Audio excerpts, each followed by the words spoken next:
In a city that never sleeps, two souls from different worlds collide. One born into struggle, the other born into wealth. When fate forces them into a marriage built on lies, rules, and desperation, love becomes the one thing they never planned, but can't live without. This is She married him for money, but fell for his heart. Naomi Carter woke up before the sun, like she always did. Her cracked phone screen glowed 4:45 a.m. She rubbed her tired eyes and sighed, the start of another day filled with exhaustion, bus rides, and double shifts. The rent was due in 3 days. Her brother's tuition fees were unpaid. And the world didn't seem to care about a girl fighting just to stay afloat. Still, Naomi believed, somehow, she'd make it. Across town, Dae-Hyun Lee adjusted his cufflinks and glanced into the mirror. Perfection reflected back at him. Cold, sharp, untouchable. The only grandson of Korea's richest tycoon, heir to the Lee conglomerate. Yet, his life was anything but his own. Marry before the year ends, his grandfather's voice echoed, or lose everything.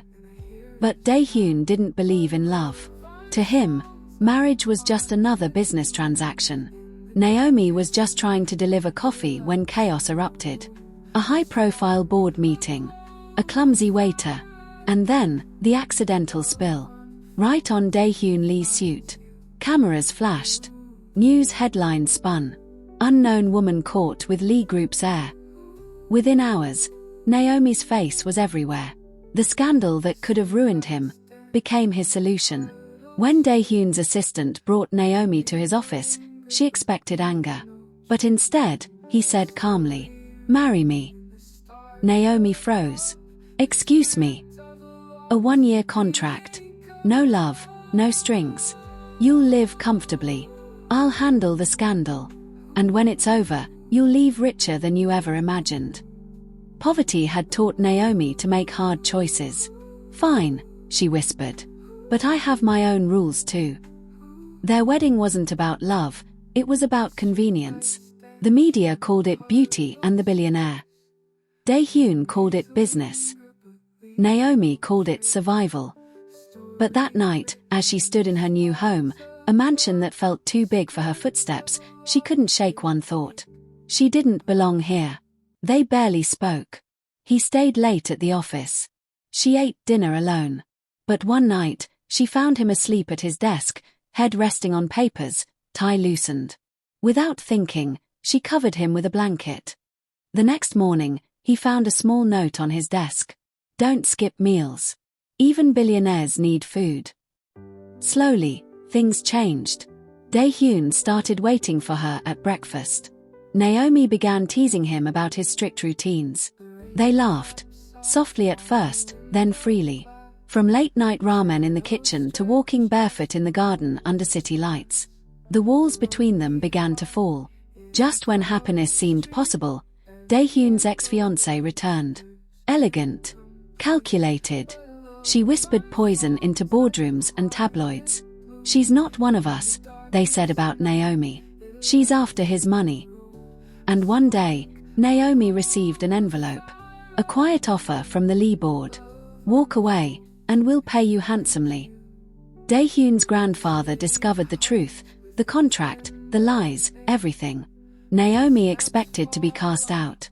But the old man just smiled softly and said, "Love has never been about contracts.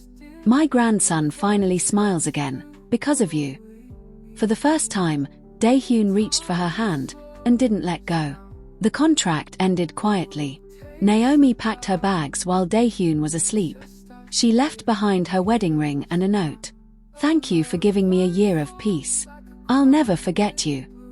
And then, she was gone. Weeks passed. Dae-Hyun tried to fill the emptiness with meetings, noise, and silence, but nothing worked. Until one day, he found himself in the same cafe where she once worked.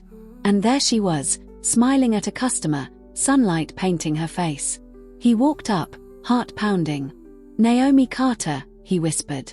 "You forgot something." She turned, and saw the wedding ring in his hand. "If the contract's over," he said softly, "then let's make it real this time." She didn't answer right away. She just smiled. tears glimmering in her eyes. And when she finally spoke, her voice trembled. "No contracts this time." "No contracts," he said. "Just love." In that moment, two broken souls from opposite worlds finally found home. Not in wealth, not in promises, but in each other. Sometimes, love doesn't come wrapped in perfection. Sometimes, it comes in the form of a mistake, a contract, a risk. But when it's real, it rewrites the rules. This was their story, Naomi and Dae-Hyun. The love that began with a signature and ended with forever.